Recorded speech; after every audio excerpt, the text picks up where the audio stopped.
must have been 6 or 7 when I lived in Lebanon. The country was ravaged by war at the time, and murders were common and frequent. I remember during a particularly vicious era, when the bombings rarely stopped. I would stay home, sitting in front of my television, watching a very, very strange show. It was a kids' show that lasted about 30 minutes and contained strange and sinister images. To this day, I believed it was a thinly veiled attempt on the part of the media to use scare tactics to keep kids in place. Because the moral of every episode revolved around very uptight ideologies. Stuff like, bad kids stay up late, bad kids have their hands under the covers when they sleep, and bad kids steal food from the fridge at night. It was very weird, and in Arabic to top it off. I didn't understand much of it, but for the most part, the images were very graphic and comprehensive.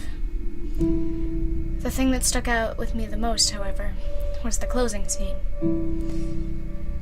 It remained much the same in every episode.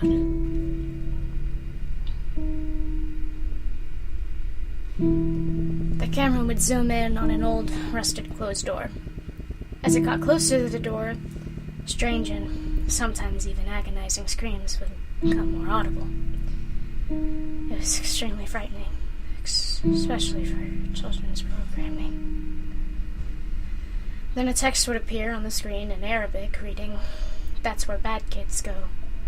Eventually, both the image and the sound would fade out, and that would be the end of the episode. About 15 or 16 years later, I became a journalist photographer. That show had been in my mind all my life, popping up in my thoughts sporadically.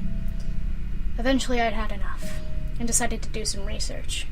I finally managed to uncover the location of the studio where much of the channel's programming had been recorded. Upon further research, and eventually traveling on site, I found out it was now desolate and had been abandoned after the big war ended.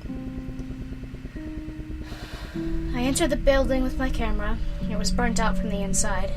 Either a fire had broken out, or someone had wanted to incinerate all of the wooden furniture.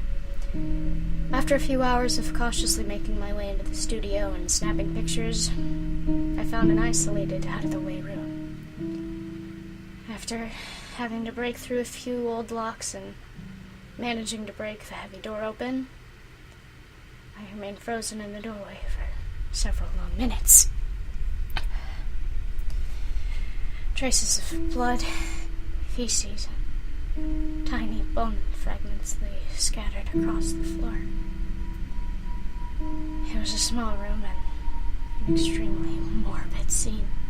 What truly frightened me, though, what made me turn away and never want to come back, was the bolted, caged microphone hanging from the ceiling in the middle of the room.